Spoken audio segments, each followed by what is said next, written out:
अभी देखने को मिला है कि भारतीय जनता पार्टी आरएसएस संगठन के संरक्षण में देश व प्रदेश में चुनाव लड़ रही है, जिसके परिणाम स्वरूप भारतीय जनता पार्टी लगातार तमाम अटकलों के बाद भी भारत देश में अपना तीसरी बार प्रधानमंत्री व दूसरी बार यूपी में मुख्यमंत्री पद पर बैठा चुकी है।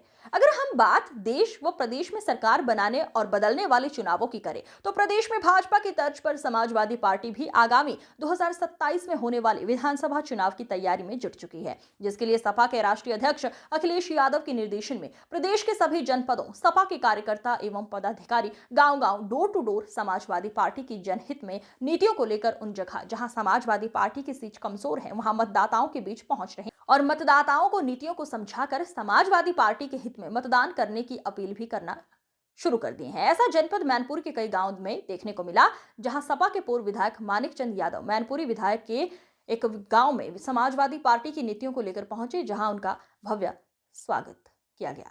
मानिक चंद यादव मीडिया से रूबरू होते हुए समाजवादी की नीतियों का बयान करते हुए क्या कुछ कहते हैं, हम रूबरू करवाते हैं इस रिपोर्ट के माध्यम से। आगामी 2027 में होने वाले विधानसभा चुनाव को लेकर क्या कुछ कहा उन्होंने। लगातार आप पब्लिक में जा रहे हैं और लोगों से मिल रहे हैं, ऐसे में क्या मैसेज देने की कोशिश है? हमारा मैसेज देने का कोशिश है कि देखिए साहब, जनता बहुत इस शासन से पीड़ित है, चाहे वो किसान हो, व्यापारी हो, छात्र हो, नौजवान हो, चाहे किसी भी वर्ग का व्यक्ति हो, आज इस सरकार से वो बहुत पीड़ित है। चाहे महंगाई का मुद्दा हो, चाहे सुरक्षा का मुद्दा हो, चाहे किसी का मुद्दा हो, तो हम ये अपनी पार्टी की नीतियाँ, अपनी पार्टी के सिद्धांत जनता को बता रहे हैं और इनकी नाकामियाँ जो बीजेपी जो सत्ता में बैठी हुई है, जो दूसरी बार आई है प्रदेश में, हम इनकी नाकामियों को जन तक पहुँचा रहे हैं और हमको इसको भारी समर्थन मिल रहा है।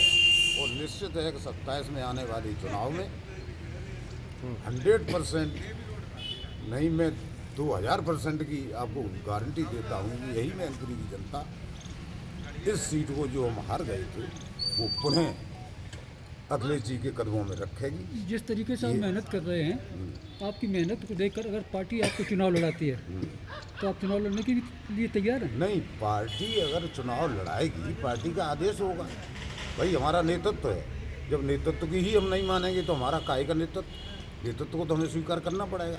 जब हमारा नेतृत्व है और हमें अगर जो आदेश करेगा उसका तो पालन हमें करना पड़ेगा। चुनाव लड़ेंगे आप? अगर नेतृत्व आदेश करेगा तो चुनाव लड़ूंगा। मैं कमज़ोर नहीं हूँ और मैं भयभीत नहीं हूँ और न किसी को भयभीत करता हूँ। ईमानदारी से चुनाव लड़ूंगा और जम के जनता के साथ रहूँगा। अच्छा जी, इस मेहनत को आपकी चुनाव लड़ने की तैयारी मान लिया जाए तो? पार्टी की नीतियाँ, सिद्धांतों का प्रचार प्रसार जन जन तक पहुँचाना, ये है। 2 साल पहले से ही आपको लगा दिया गया है फील्ड में? मैं खुद लगा हूँ जी। मैं खुद, हमारे शीर्ष नेतृत्व ने एक आम बात कही थी पूरे प्रदेश के लिए कि जो सीटें कमज़ोर हैं उन पर हमारे लोग जाएं और हमारी नीतियों को, सिद्धांतों को जन जन तक पहुंचाएं।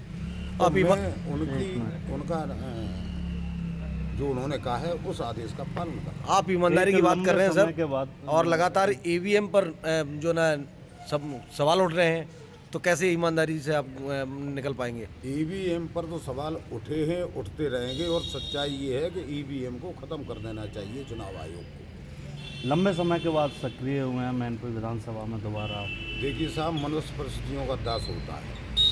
हमको कहा गया कि आप राम की तरह वनवास में रहिए, तो मैं वनवास अपना काटता है। उन्होंने काटा 14 साल का, मैंने ज़्यादा।